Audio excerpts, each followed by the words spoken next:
And here the next story we have is We Are Change Utah confronting Utah Attorney General Mark Shurtleff.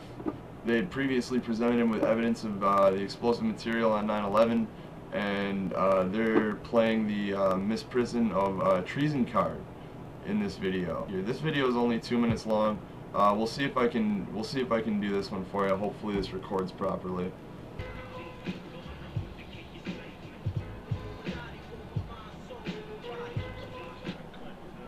Actually, from We Are Change, we delivered some evidence to several people, including you in the office, about explosives used during the World Trade Center 9/11. Really? Yeah, we delivered pretty much concrete evidence to you. Thermite explosives. There is no concrete evidence. Well, actually there is. Well, we delivered it to you, and so I'm going to just here to ask you what you've done with it. We don't have to do anything because it's not concrete evidence. It's not. Besides that, there's So you're saying you won't take that to a judge? No, first of all, even if it were concrete evidence, there's no jurisdiction in the state. This didn't happen in Utah. There's no reason we have standing. Then you more jurisdiction or anything about it. But I'm just making a platform off of it. I think it's legitimate. Are you aware of the U.S. Code with reference to misprison treason? Absolutely. And I think it's all bogus. That whole thing. What's it? It's the U.S. Code is bogus? No, not the U.S. Code. It's your allegation. The fact that you're not taking it to a judge. Has nothing to do with You have proof? jurisdiction. You have possible evidence of a controlled evidence. The evidence is bogus. Evidence is bogus. Even though it's a peer-reviewed scientific study? No, that's absolutely right. I don't buy any of it. What's it called? I don't buy any of it. What's the study called? If you're saying it's bogus, you should not name it. I've looked at it, I've heard it, I've read it, I've read the things. What does it say? I don't care, man. It's not You don't true. care. So you read it, but you don't know what it says. If you think that What does it somehow say? those things were set, you're out of your mind. What does it say? We're done. You're out there saying it's misprision. It's ridiculous. And The we're fact done. that you won't take it to a We're done. judge. No. Yeah, it is misprision. No. What code provision says that I have jurisdiction? You know, I wish I had the code, but We the don't have one. actual code says misprision of treason, The same misprision guy of felony. here in Utah, I have that authority to go to a federal judge in Utah for what happened there in New York. Sure you do. Absolutely. It's actually Hello, You're out Americans. of your mind. We're getting ready to start our show. It's ridiculous. And the we're fact done. that you won't take it to We're a judge. done.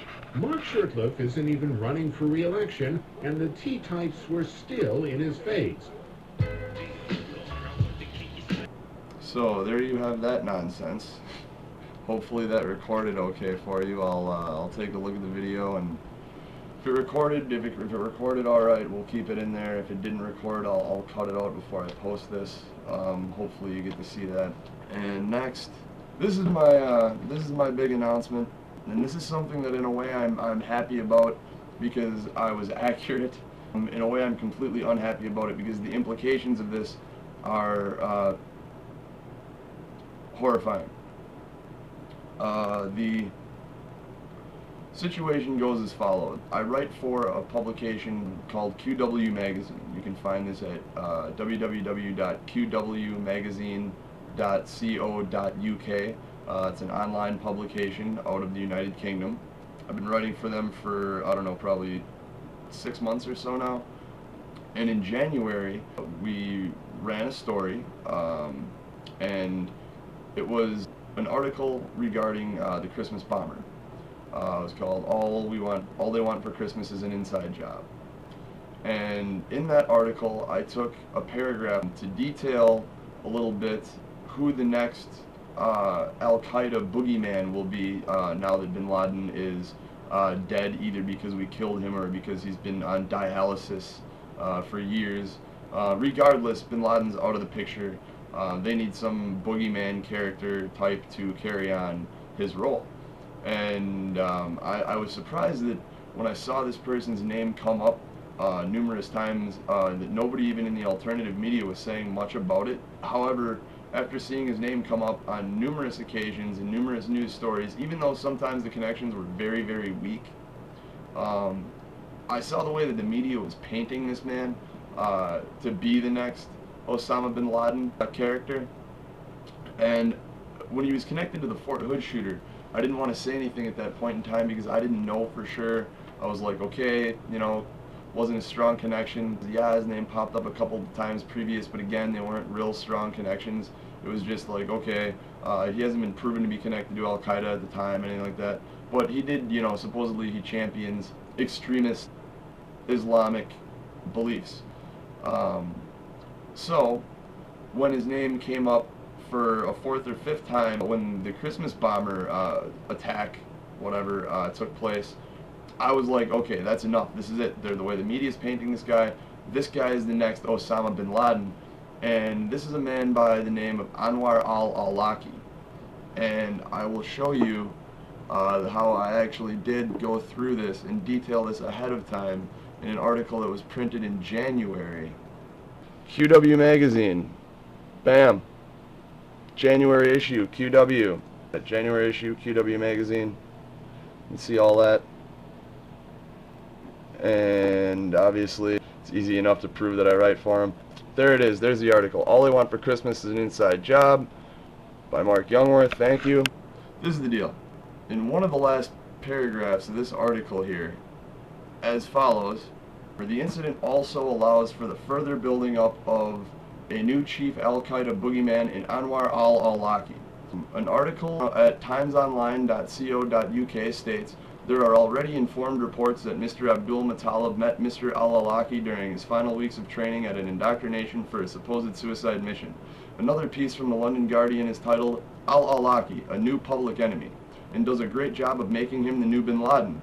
I had a feeling about this when his name came up in the Fort Hood incident, knowing his intimate connection to the alleged Muslim hijackers of 9/11, but he was a few of their spiritual advisor.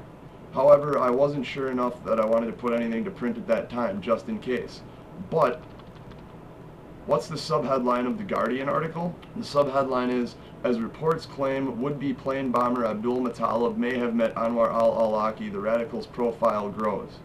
I'm saying that now, almost positively, he is the next bin Laden. One sentence by the author, whether he is alive or not, his status has been propelled within a few short months to match that of Ayman al-Zawahiri and the late Abu Musab al-Zarqawi. And that is a fair assessment of how things sit. But this man's name has now come up twice within a couple of months of each other. Al-Zawahiri was referred to by bin Laden's chosen biographer as the real brains behind al-Qaeda. So with bin Laden widely presumed dead and Zarqawi certainly dead, the United States needs a new al-Qaeda poster boy. Interesting, isn't it? It's like a bad horror movie. The evil supervillain Osama bin Laden has been defeated and or assumed dead, so they need a new supervillain to take his place. And who better to do that than the spiritual advisor of the religious extremist hijackers who were allegedly commanded by bin Laden himself, responsible for the biggest false flag terror attack in U.S. history? Nobody. So keep your eyes on the news for more al-Awlaki related terror occurrences. There will most likely be many more typical anti-American, pro-Islamic extremism comments that come from him as well, which will sell his evil character further to the world, as was the case with his predecessor. There you go. That's what I said in January. He will be the next bin Laden. And what happened on April 6th? Well, none other than the New York Times on April 6th published an article. Headline of the article, U.S. approves targeted killing of American cleric. I'll let you take a look at that headline here. New York Times. U.S. approves targeted killing of American cleric. The article goes as follows.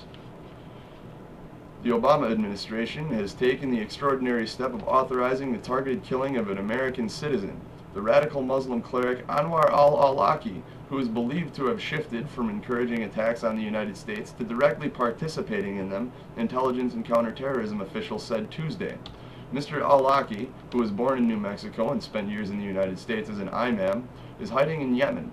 He has been the focus of intense scrutiny since he was linked to Major Nidal Malik Hassan, the Army psychiatrist accused of killing 13 people at Fort Hood in November, and then to Umar Farouk Abdul Muttalib, the Nigerian man charged with trying to blow up the Detroit-bound airliner on December 25th.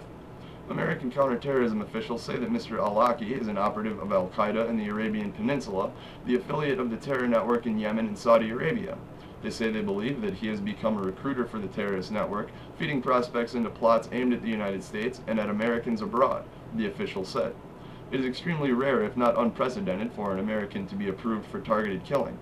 A former senior legal official in the administration of George W. Bush said that he did not know of any American who was approved for targeted killing under the former president. But the Director of National Intelligence, Dennis C. Blair, told a House hearing in February that such a step was possible. We take direct